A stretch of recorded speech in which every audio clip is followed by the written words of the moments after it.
Welcome to our tea party. Dummies, wake up. Gail Collins, a liberal columnist with the New York Times, wrote a vicious article calling Donald Trump a birther. Now the dummy will respond.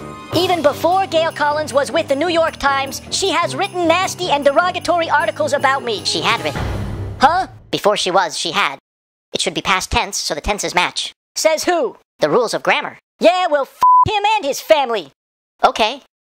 Even before she was there, she has written nasty and derogatory things about me. Actually, I have a great respect for Ms. Collins in that she has survived so long with so little talent. That was nasty and derogatory. Her storytelling ability and word usage is not at a very high level. Are not. What? They are not. Not they is not. Hey, I don't need help from a dummy. I'm a really smart guy. This is coming from me, who has written many bestsellers. Who has written? Me has. Okay. In fact, I will put that in. Her storytelling ability and word usage coming from me, who has written many bestsellers, is not... Wait. Her word usage is coming from you? No. But isn't that what you just said with your modifier? You're the motherfucker. Her storytelling ability and word usage coming from me, who has written many bestsellers, is not at a very high level. More importantly, her facts are wrong. Good. Strong finish. As far as her comments on the so-called birther issue, I don't need Ms. Collins' advice. There is a very large segment of our society who believe that Barack Obama indeed was not born in the United States. Believes. Huh? The segment believes. Segment is singular. I said segment of our society. That's still singular. You're singular, you singular sensation? If you believes it. Indeed. His grandmother from Kenya stated on tape that he was born in Kenya, and she was there to watch the birth. Indeed. His family in Honolulu is fighting over which hospital in Hawaii he was born in. They just don't know. She just doesn't know. Huh? Just one family member in Honolulu, his younger half-sister. If she's the only one there, how is she fighting with the other family members? Good point. Get your facts straight, dummy. He has not been able to produce a birth certificate, but merely a totally unsigned certificate of live birth, which is totally different and of very little significance. Totally twice? Totally. Okay.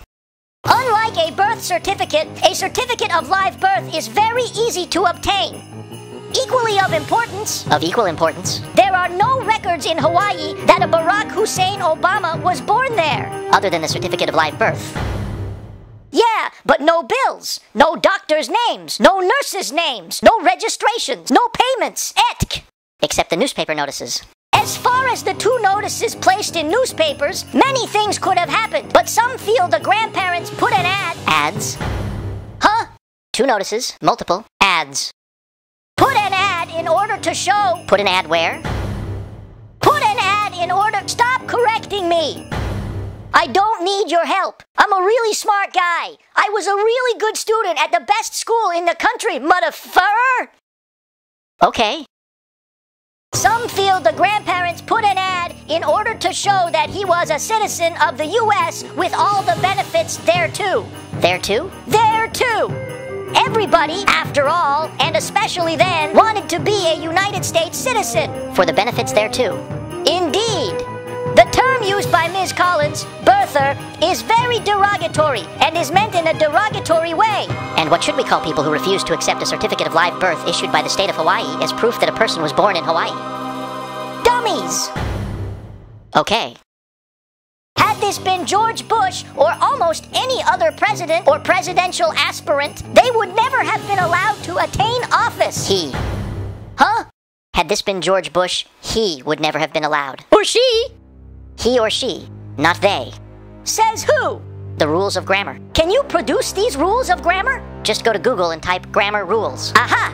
I asked for the rules of grammar, but all you can produce is grammar rules. Unlike the rules of grammar, grammar rules is totally different and of very little significance. Isn't that just semantics? You're the man chick, you freaking man chick!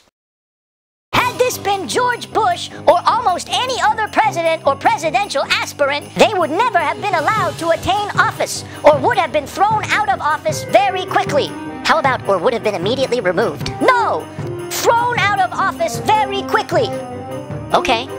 For some reason, the press protects President Obama beyond anything or anyone I have ever ever seen. What they don't realize is that if he was not born in the United States, they would have uncovered the greatest scam in the history of our country. In other words, they would become the hottest writer since Watergate, or beyond. All right, stop. I know you don't want my help, and I know that you're a really smart guy who went to the best school in the country. And I know that it is easier for a camel to pass through the eye of a needle than it is for the son of a rich man to get accepted into Wharton. But that last sentence has to go. They can't become a writer. They can't become the hottest writer since Watergate because Watergate wasn't a writer.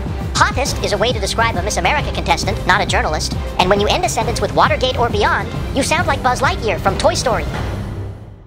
You're the freaking Toy Story, you freaking toy? Story?